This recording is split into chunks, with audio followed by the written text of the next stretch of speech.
Happy Independence Day, everybody. Hopefully you and your family and friends are getting together to celebrate each other in this great country that we live in. Now, hearing the way that people talk about America, I know that it irritated many people, and they're going to jump into conclusions of what I believe. We'll talk about the bad things about America in a bit. I just find it funny that with the amazing lives that we're living right now, that saying that the country that made it all happen is great incriminates you. Hating America is the cool thing to do. It's like when we were kids and we thought we were the coolest because we hated the teacher in the school and we rebelled. And I think that's exactly what it is, because I don't think people hate America as much as they think they do. In their plain English and freedom of speech, they will tell you how awful it is to live in this country and how much they hate everything American. As they're clad head to toe with American fashion that they bought on an American app with American money while listening to American music and stuffing their faces with all these delicacies from all over the world and washing it down with Starbucks and beer without ever even having to get in a car or an airplane. All the while not having to worry about a dictator or a king sending soldiers to us for saying those such things.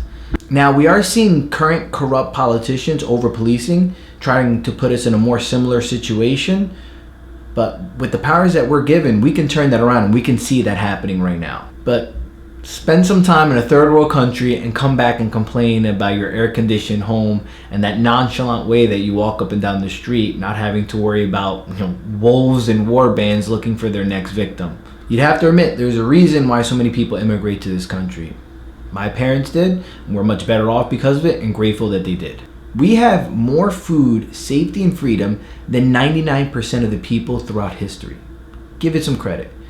Take a moment and reflect on how good your life has been and ask yourself, would your life be as good if you lived in most parts of the world? Where the concern is not having enough water and food, not how slow the Wi-Fi is, or not liking the nearby clubs and bars as much.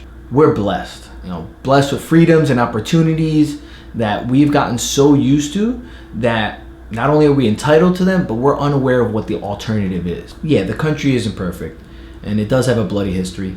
What country doesn't? But we'll start with its first bloodstain, its colonization. People feel like they need to distance themselves from America because in its founding, the colonizers killed the natives and drove them off the land that they lived on. Horrific, absolutely, no argument there. But my question is, where's all the hate for all the other countries out there? Conquest and genocide are not uniquely American. There's not one country in the world where the land always belonged to them.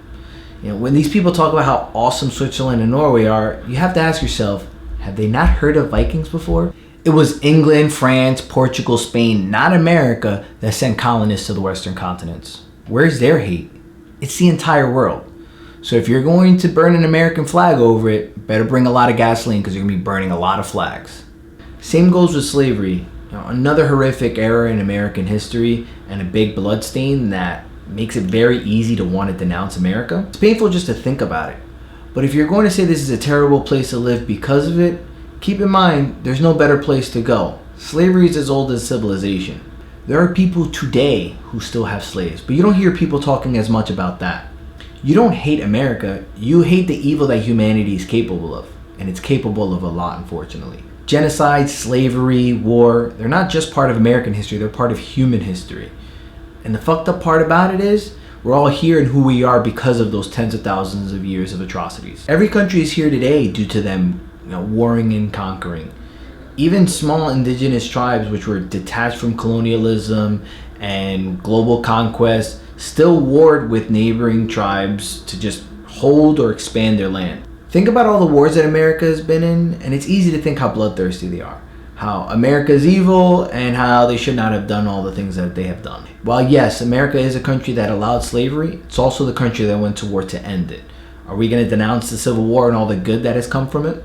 Yes, this is a country that didn't let women and other races vote, but it's also the country that voted to change that. How about the Korean War, where the US helped liberate half of the country from a communist dictatorship? How about the two deadliest wars, World War I and World War II?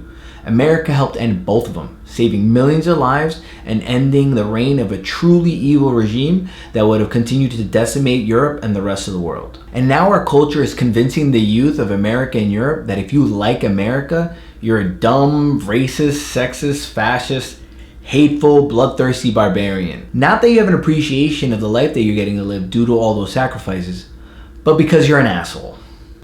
I was in Argentina, on the other side of the planet, and I saw anti-American art in an exhibit, which is so strange to think about because not only do they not know what it's like to live in America, but they live in a country that's so very American. They were obsessed with American fashion. They practically only played American music at the bars.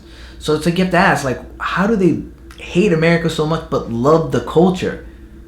Probably because all that American TV that they're watching. Hollywood loves to bash America. And that's most of the world, by the way. This country is constantly being watched. And with this exposure, we use it to talk shit about ourselves and make the whole world hate us with this self-destructive culture that's being pushed right now.